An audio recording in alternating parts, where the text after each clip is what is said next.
السلام علیکم ورحمۃ اللہ وبرکاتہ۔ الحمد للہ رب العالمین والصلاة والسلام علی اشرف الانبیاء والمرسلین نبینا محمد وعلی آلہ وصحبہ اجمعین وبعد۔ معزز دینی بھائیو، آج کی یہ گفتگو اس سنگین اور خطرناک گناہ سے متعلق ہوگی جسے لوگ حقیر اور معمولی سمجھتے ہیں اور بآسانی اس کا ارتکاب کر لیتے ہیں۔ وہ گناہ عظیم غیبت و چغلی کا گناہ ہے۔ مسلمانوں کا ایک بہت بڑا طبقہ اس گناہ کی شناعت و قباحت سے ناواقفیت کی وجہ سے بکثرت اس گناہ کا ارتکاب کرتا ہے، اور بہت کم مسلمان ایسے ہیں جو اس گناہ سے بچے ہوئے ہیں۔ اللہ تبارک و تعالی نے اپنی کتاب قرآن کریم میں اور نبی اکرم صلی اللہ علیہ وسلم نے احادیث مبارکہ میں اس گناہ کی سنگینی اور اس کی ہلاکت خیزیوں کو واضح فرمایا ہے۔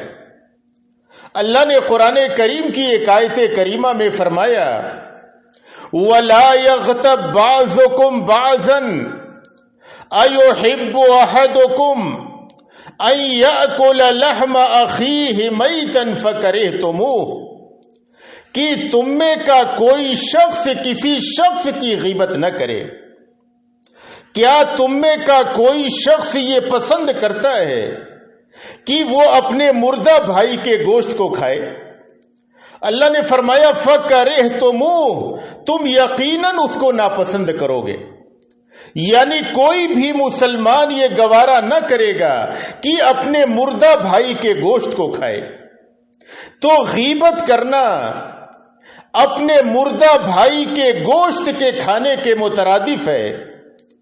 تو ایک مسلمان کیسے یہ گوارا کرتا ہے کہ وہ اپنے مسلمان بھائی کی غیبت کرتا ہے؟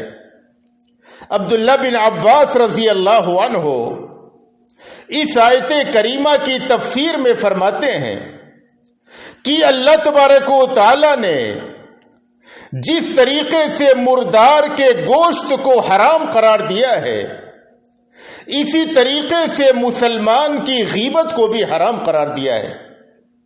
اور قتادہ رحمہ اللہ فرماتے ہیں کہ اے بندے مسلم، جس طریقے سے تم اپنے مسلمان بھائی کے مردار گوشت کو کھانا گوارا نہیں کرتے ہو، اسی طریقے سے تم اس کی غیبت کو بھی گوارا نہ کرو۔ حضرت ابو ہریرہ رضی اللہ عنہ بیان کرتے ہیں کہ نبی اکرم صلی اللہ علیہ وسلم نے ایک بار صحابہ سے فرمایا، اتدرون ما الغیبہ، اے میرے صحابہ کیا تم جانتے ہو کہ غیبت کیا چیز ہے؟ صحابہ نے کہا کہ اللہ اور اس کے رسول بہتر جانتے ہیں۔ آپ صلی اللہ علیہ وسلم نے فرمایا، ذکرک اخاک بما یکرہ، تمہارا اپنے مسلمان بھائی کے تعلق سے ایسی بات کہنا کہ اگر وہ سن لے تو اسے ناپسند کرے۔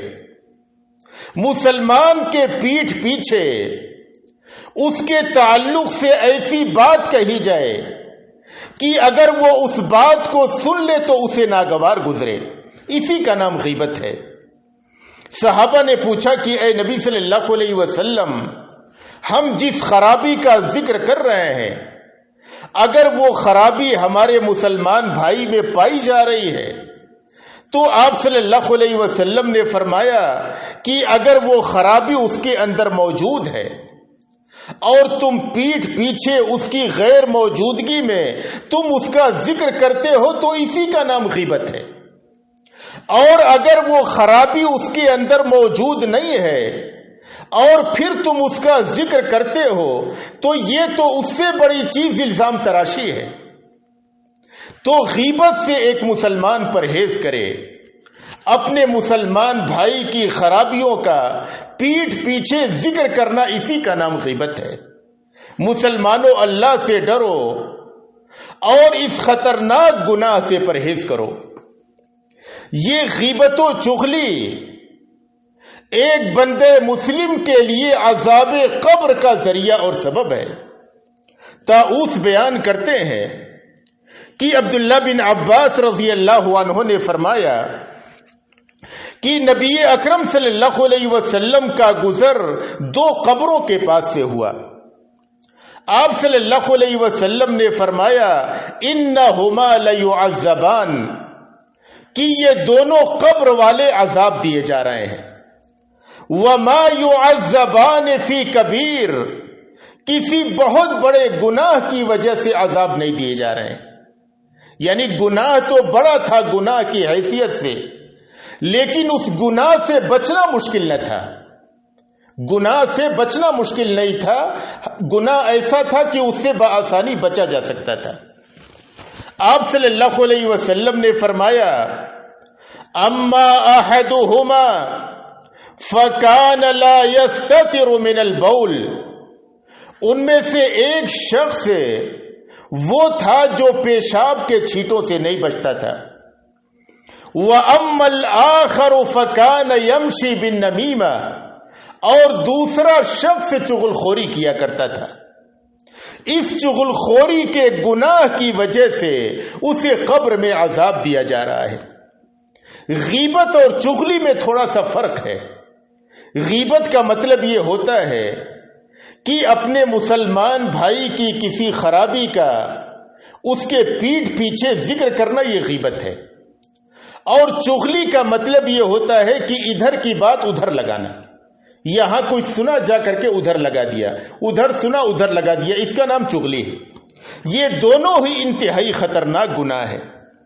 حضرت حذیفہ رضی اللہ عنہ بیان کرتے ہیں کہ انہیں اس بات کی خبر ملی کہ ایک شخص ہے جو لوگوں کی چغلی کیا کرتا ہے، ادھر کی بات ادھر لگاتا ہے۔ تو حضرت حذیفہ رضی اللہ عنہ نے فرمایا کہ میں نے نبی اکرم صلی اللہ علیہ وسلم کو فرماتے ہوئے سنا لا يدخل الجنت نمام، کہ جنت میں چغل خور داخل نہ ہوگا۔ دخول اولی سے محروم کر دیا جائے گا چغل خور، جس طریقے سے اسے قبر میں عذاب ہوگا، اسی طریقے سے وہ دخول اولی سے جنت کے شروع کے داخلے سے محروم کر دیا جائے گا، اپنے گناہ کی سزا پائے گا، اور گناہ کی سزا مکمل ہونے کے بعد اگر وہ بندہ موحد تھا تو جنت میں داخل کیا جائے گا۔ حضرت انس بن مالک رضی اللہ عنہ بیان کرتے ہیں کہ نبی اکرم صلی اللہ علیہ وسلم نے فرمایا لما عرج بی مررت بقوم لهم اظفار من نحاس یخمشون بها وجوههم وصدورهم، کہ جب مجھے معراج کرائی گئی تو میرا گزر کچھ ایسے لوگوں کے پاس سے ہوا جن کے ناخن تانبے کے ہیں، وہ اپنے ناخنوں سے اپنے چہرے کو اور اپنے سینے کو نوچ رہے ہیں۔ نبی اکرم صلی اللہ علیہ وسلم نے حضرت جبرائیل سے پوچھا کہ جبرائیل یہ کون سے لوگ ہیں جن کو یہ عذاب ہو رہا ہے؟ تو حضرت جبرائیل نے فرمایا هؤلاء الذين يأكلون لحوم الناس ويقعون في أعراضهم، یہ وہ لوگ ہیں جو لوگوں کے گوشت کھایا کرتے تھے، یعنی ان کی غیبت کیا کرتے تھے، اور لوگوں کی عزت و آبرو پہ حملے کیا کرتے تھے۔ ایک مسلمان کی غیبت کرنا حرام ہے، اور ایک مسلمان کے لیے حرام ہے کہ اپنے دوسرے مسلمان بھائی کی عزت و آبرو پہ حملے کرے۔ یہ لوگ یہ گناہ عظیم کیا کرتے تھے جس کی وجہ سے ان کو یہ عذاب ہو رہا ہے کہ ان کے ناخن تانبے کے ہیں اور اس سے وہ اپنے چہرے کو اور اپنے سینے کو نوچ رہے ہیں۔ حضرت ابو ہریرہ رضی اللہ عنہ بیان کرتے ہیں کہ نبی اکرم صلی اللہ علیہ وسلم نے فرمایا کل المسلم علی المسلم حرام دمہ ومالہ وعرضہ، کہ ایک مسلمان کا دوسرے مسلمان پہ اس کا خون، اس کا مال اور اس کی عزت و آبرو حرام ہے. کسی مسلمان کے لیے حلال نہیں کہ اپنے مسلمان بھائی کی عزت و آبرو پہ حملے کرے، بلکہ نبی اکرم صلی اللہ علیہ وسلم نے ایک حدیث میں فرمایا ان من ارب الربا الاستطالۃ فی عرض المسلم بغیر حق، کہ سب سے بڑا سود یہ ہے کہ ایک مسلمان ناحق طریقے سے دوسرے مسلمان بھائی کی عزت و آبرو پہ حملہ کرے. اس گناہ کا اندازہ اس واقعے سے ہوتا ہے کہ حضرت عائشہ رضی اللہ عنہا نے ایک بار حضرت صفیہ رضی اللہ عنہا کے تعلق سے اشارہ کیا کہ صفیہ یہ ناٹی اور چھوٹی ہیں. نبی اکرم صلی اللہ علیہ وسلم نے فرمایا لقد قلت کلمۃ لو مزجت بماء البحر لمزجتہ، کہ اے عائشہ تم نے ایسی گندی اور خراب بات کہی ہے کہ اگر تمہاری اس بات کو سمندر کے پانی میں ملا دیا جائے تو سمندر کا پانی بھی گدلا اور ناپاک ہو جائے. حضرت عائشہ نے ایک بات کہی کہ صفیہ ناٹی اور کھوٹی ہیں. ہم اس طریقے کے کتنے جملے روزانہ اپنے مسلمان بھائیوں کے تعلق سے بولتے رہتے ہیں. بسا اوقات کسی کی شکل و صورت کا مذاق اڑاتے ہیں، بسا اوقات کسی کے حسب و نسب پہ تان و تشنیع کرتے ہیں، بسا اوقات کسی انسان کی عزت پہ حملہ کرتے ہیں، بسا اوقات کسی مسلمان بھائی پہ عیب لگاتے ہیں اور اس کی برائی بیان کرتے ہیں اور اس کا ٹھٹھا اور مذاق اڑاتے ہیں. صرف ایک بات نبی اکرم صلی اللہ علیہ وسلم نے فرمایا کہ عائشہ تمہاری یہ ایک بات اتنی گندی اور خراب ہے کہ اگر اسے سمندر میں ڈالا جائے تو سمندر کا پانی بھی خراب، گدلا اور ناپاک ہو جائے. قیامت کے دن لوگ آئیں گے، بہت سے لوگ ایسے ہوں گے جنہوں نے بہت ساری نمازیں پڑھی ہوں گی، روزے رکھے ہوں گے، حج کیے ہوں گے، نیک اعمال کیے ہوں گے، لیکن مسلمانوں کی غیبت و چغلی کرنے کی وجہ سے وہ قیامت کے دن نیکیوں سے خالی ہو جائیں گے. ابو ہریرہ رضی اللہ عنہ بیان کرتے ہیں کہ نبی اکرم صلی اللہ علیہ وسلم نے ایک بار صحابہ سے فرمایا اتدرون من المفلس، اے میرے صحابہ کیا تم جانتے ہو کہ مفلس اور غریب کس کو کہتے ہیں؟ صحابہ کرام نے کہا المفلس فینا من لا درہم لہ ولا متاع، کہ اے نبی صلی اللہ علیہ وسلم ہم مفلس اور غریب اس کو کہتے ہیں جس کے پاس روپیہ پیسہ نہ ہو. آپ صلی اللہ علیہ وسلم نے فرمایا ان المفلس من امتی من یاتی یوم القیامت بصلاۃ وصیام وزکاۃ ویاتی قد شتم هذا وقذف هذا وأكل مال هذا وسفك دم هذا وضرب هذا فيعطى هذا من حسناته وهذا من حسناته فإن فنيت حسناته قبل أن يقضى ما عليه أخذ من خطاياهم فطرحت عليه ثم طرح في النار. آپ صلی اللہ علیہ وسلم نے فرمایا کہ میری امت کا مفلس اور غریب وہ شخص ہے کہ وہ قیامت کے دن بہت زیادہ روزہ و نماز، زکوٰۃ اور بہت ساری نیکیاں لے کر کے آئے، لیکن صورتحال یہ ہو کہ اس نے کسی کو گالی دے دیا ہو، کسی پہ الزام تراشی کیا ہو، ناحق کسی کا مال کھایا ہو، کسی کا خون بہایا ہو، کسی کو چاٹے مار دیا ہو، اس کی نیکیاں اٹھا کر کے ان مظلوموں کو دے دی جائیں گی۔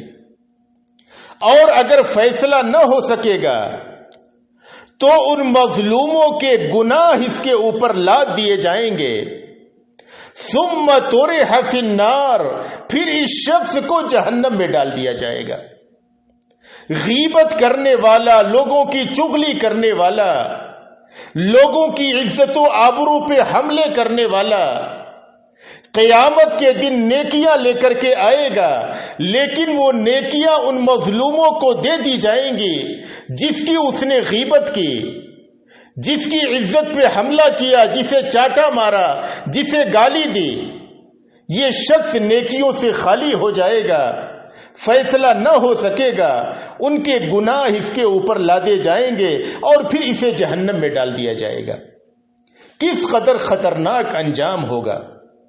لہذا اے مسلمانوں، تم اللہ تبارک و تعالی سے ڈرو اور غیبت و چغلی سے دوری اختیار کرو، اپنی زبان کی حفاظت کرو، اپنی زبان سے بولو تو بھلی بات بولو، کسی مسلمان کا استہزاء اور مذاق نہ اڑاؤ، کسی کی غیبت اور چغلی نہ کرو، تمہاری زبان سے ایسی باتیں نہ نکلیں جو دوسروں کے لیے تکلیف اور ایذا کا سبب ہو۔ اسی لیے شریعت اسلامیہ نے ہمیں ایک قاعدہ عطا کیا، من کان یؤمن باللہ والیوم الآخر فلیقل خیرا او لیصمت، کہ جو آدمی اللہ پہ اور آخرت کے دن پر ایمان رکھتا ہو اسے چاہیے کہ اپنی زبان سے بھلی بات بولے ورنہ خاموشی اختیار کرے۔ اللہ تبارک و تعالی نے زبان عطا کیا ہے، قوت گویائی عطا کی ہے، یہ اللہ تبارک و تعالی کی دی ہوئی ایک بہت بڑی نعمت ہے۔ اس نعمت کا شکریہ یہ ہے کہ اس زبان سے بھلی بات بولی جائے، اصلاح کی بات بولی جائے، اللہ کا ذکر کیا جائے، قرآن کریم کی تلاوت کی جائے، اس زبان کو نیک باتوں میں استعمال کیا جائے۔ اللہ تبارک و تعالی سے دعا ہے کہ اللہ تبارک و تعالی ہمیں اپنی زبان کی حفاظت کی توفیق عطا فرمائے، ہمیں غیبت و چغلی سے محفوظ رکھے۔ اے اللہ تبارک و تعالیٰ تو ہمیں جب تک اس دنیا میں رکھ، ایمان و اسلام پہ رکھ، اور جب ہمارا خاتمہ ہو ایمان و اسلام پہ ہو۔ وآخر دعوانا ان الحمد للہ رب العالمین۔